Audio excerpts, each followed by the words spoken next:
Ahoj Mixiťáci, ja som Zuzka z Mixit a rada by som vám dnes povedala niečo viac o našom narodeninovom tubuse, ktorý sme si pripravili k 15. narodeninám.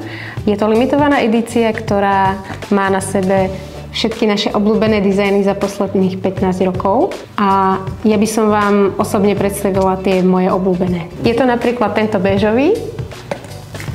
Je to úplne prvý tubus, ktorý kedy Mixit mal.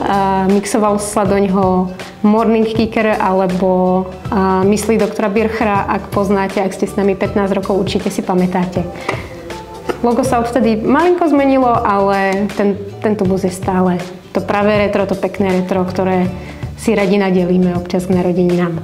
Ďalší z dizajnov, ktorý sme na narodeninový tubus vybrali, je tento cibulákový. Bol to tubus Vianoc 2013. Stavili sme na tradičné bielomodré vzory, ktoré si určite pamätáte ešte aj z misiek a šáločiek u svojich babičiek, takže vždycky zahreje pri srdci troškou nostalgie. Ďalší z hravých dizajnov, ktorý sme vybrali, je tento.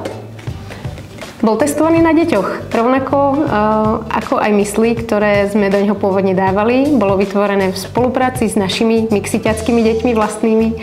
A jeho úlohou bolo, aby z každých raňajok spravil dobrodružstvo. Čož verím, že sa nám podarilo, pretože sme sa jeho dizajnom inšpirovali aj na porcelánovú misku, ktorú máme stále na webe.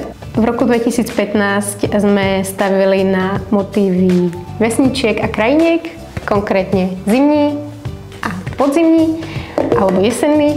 Obidve sú z dielne nášho grafika Lukáša, ktorý sa inšpiroval českými dedinkami, vesničkami a českou krásnou prírodou. Oba tubusy skrývajú neuveriteľné množstvo detailov, ktoré určite stále radi objavujeme a pripomíname si každý jeden z nich. V roku 2016 sme sa rozhodli z našej ponuky úplne vylúčiť palmový olej a na túto počesť sme vytvorili tubus s motívom džungle. Predávali sme v ňom obľúbené mysli na palmne alebo tzv. Mysli ty kokos. Obsahovala kokos, bolo veľmi svieže, hravé a obľúbené obzvlášť u detí. A ďalší mix, ktorý sme vytvorili obzvlášť a iba pre deti, sme nazvali Mix pro naše broučky. A dali sme ho do takéhoto krásneho tubusu s motívom lúky, na ktorom nájdete rôzne kvietky, broučky, chrobáčiky a žaličky. Určite si všetci spomínate na rok 2020, ktorý nebol zrovna z tých najlepších alebo najľahších a preto sme sa chceli aspoň takto týmto tubusom poďakovať všetkým, ktorí nám pomohli túto situáciu zvládať a ktorí sa o nás v tejto neľahkej dobe starali. O rok neskôr sme sa rozhodli, že sa pohráme aj s Halloweenom a pripravili sme náš prvý halloweensky tubus a mix, ktorý sme v ňom predávali, bol strašidelne dobrý. Na samotnom tubuse je niekoľko strašidielok, ale bubáka sa bať nemusíte, žiadny z tubusu nevyskočí. A keďže náš obľúbený grafik Lukáš sa nám stará o prísun sezónnych limitiek tubusov, postaral sa aj o tento vianočný, inšpirovaný jednou z najobľúbenejších rozprávok na svete. Skúste si tipnúť asi ktorou. A všetci vieme, že láska prechádza žalúdkom, preto pre vás na Valentína vždy pripravujeme limitovanú edíciu tubusov. A bol to trebárs tento a tento.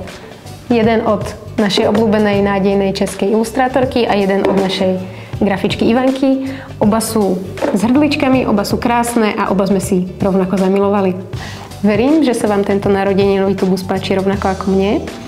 A preto neváhajte skočiť ku nám na web, nájdete v ňom narodeninový mix i narodeninové ovocie a pre tých, ktorí by si chceli namiešať mix presne podľa seba, ho máme aj v individuálnom mixovaní.